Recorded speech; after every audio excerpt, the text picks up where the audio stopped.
I want to talk about the brand partnerships Mm-hmm. and how strategic you are about them. Obviously, we know that the Nike and Brand Jordan partnership. You talked about the NBA. Let's talk about Mercedes because this is something that was kind of new. We actually had a phone call as it was happening. Yeah, 100%. I was like, yo, I got this opportunity for you guys with this other company. And you're like, yo, oh, listen to what Troy's saying. You're not gonna believe it. So talk about how that came to be. Nah, so I mean, we both, a good friend of ours reached out and was like, "Oh, who y'all with? Like, what's your automobile partner?" And it was an All-Star out in Utah, and he's like, "Hey, he has some ties into Mercedes. His wife actually is the first or the only female African American woman that owns a Mercedes-Benz dealership."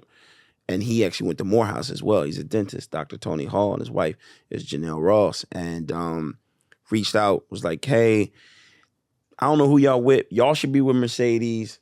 Just kind of hold off." And we was talking to a whole nother brand at that time. And then things started to develop. And then as it went on, got a relationship with. Yeah, went down to Waste Management, got introduced to Erica Bolden, Monique as well, Monique Harrison. And I mean, all of those relationships actually, the Masters came around. Of course, the Masters, Augusta National, and the mayor of Atlanta, Andre Dickens, went down to Augusta National and had a meeting with Mercedes-Benz. Now, me and him have a great relationship, and he went into the meeting with all Eastside on.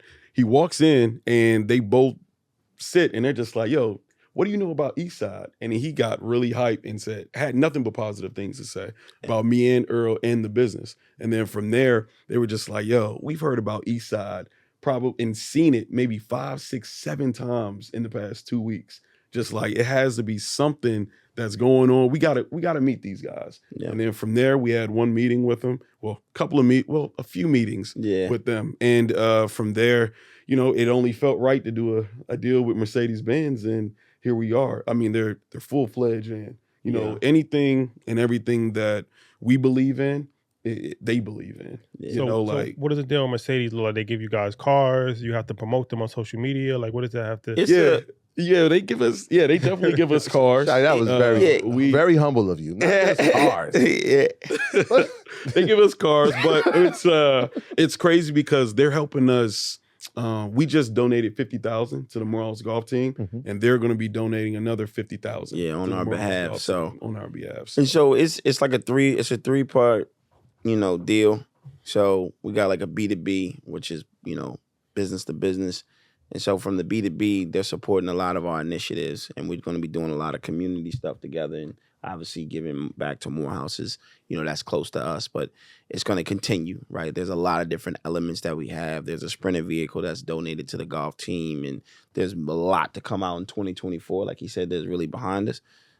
We will, we come on as official ambassadors as well, which is amazing. You know what I mean? That's something that I don't think either one of us ever thought when getting started we would be. And then we got collaborative clothing that'll be coming out, so we can use the star.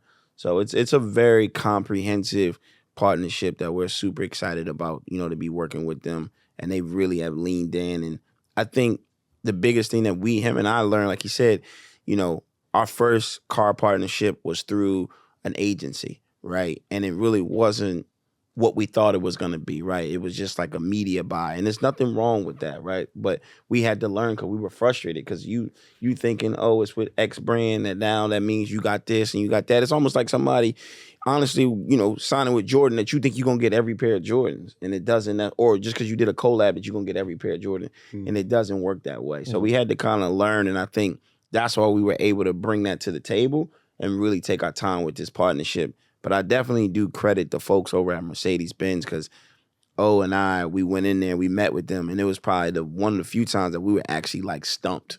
Like they were like, yo, put money aside, put golf aside. What can we do with the community? And what is the only thing that y'all can do with us? We did not know how to answer that question at the time. We was like, we'll get back to you. From there, it was, we just kept it going from there. I mean, they believe in a lot of the initiatives that we have.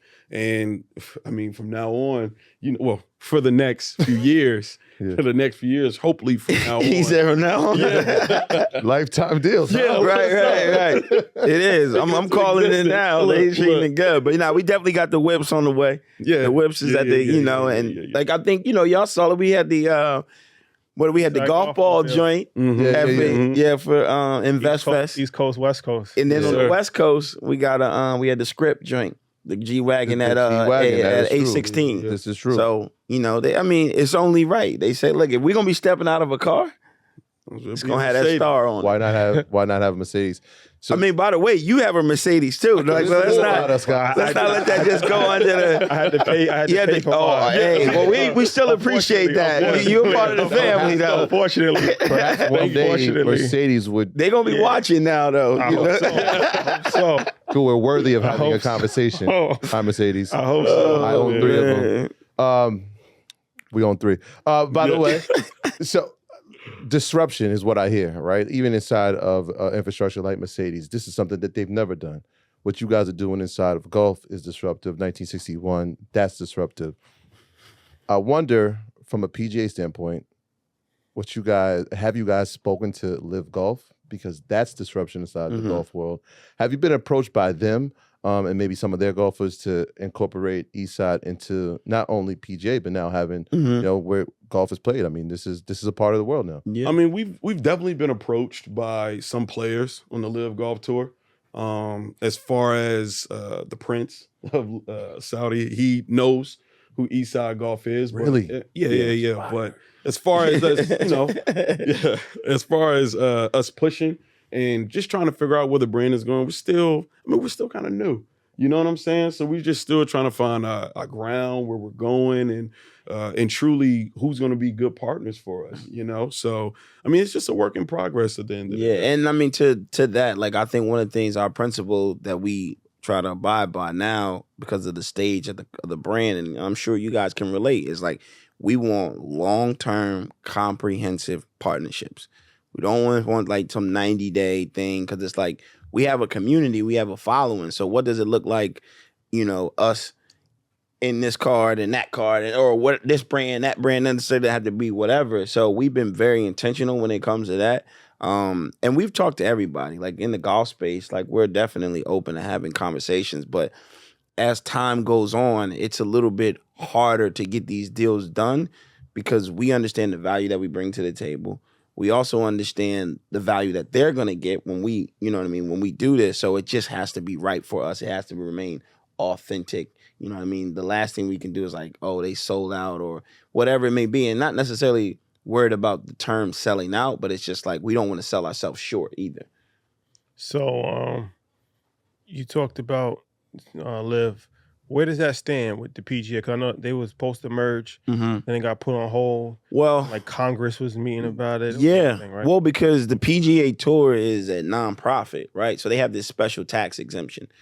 And so with that special tax exemption, in order for this type of merger to happen, and remain tax exempt, it has to be approved by Congress. And so there's a lot of different things that go into that, right? Because now you got governments involved, you have the Saudis involved. And so and then the way that it all kind of played out too, it was a lot of, don't go over there, now they're going to get together. And then, so a lot of, it was public. A lot of the players felt like, people were lying, they weren't honest about it. So right now they have a memo, like a term sheet, on the merger, but it hasn't officially been signed. But to your point, because it has to be approved by the Congress, by the U.S. government for this merger to happen, if they want to remain and have their tax exempt status. So, and that's a big, that's why they get a lot of those corporations that get behind these events and sponsor them, because you're giving to, you can write it off. So all those title sponsors for PGA Tours, they write that stuff off. Why are they tax exempt? I don't know the history on why they are. I mean, it's like, it's kind of like how a lot of these different sport leagues, they have these different type of exemptions, whether it be, the NFL. I don't know the details of the NBA, but I'm sure there could be something where, like, these leagues fall under these exemptions. They have strong lobbyists, you know, and they support certain things, and it allows them to kind of remain because I think the economic impact that it has, you know, overall.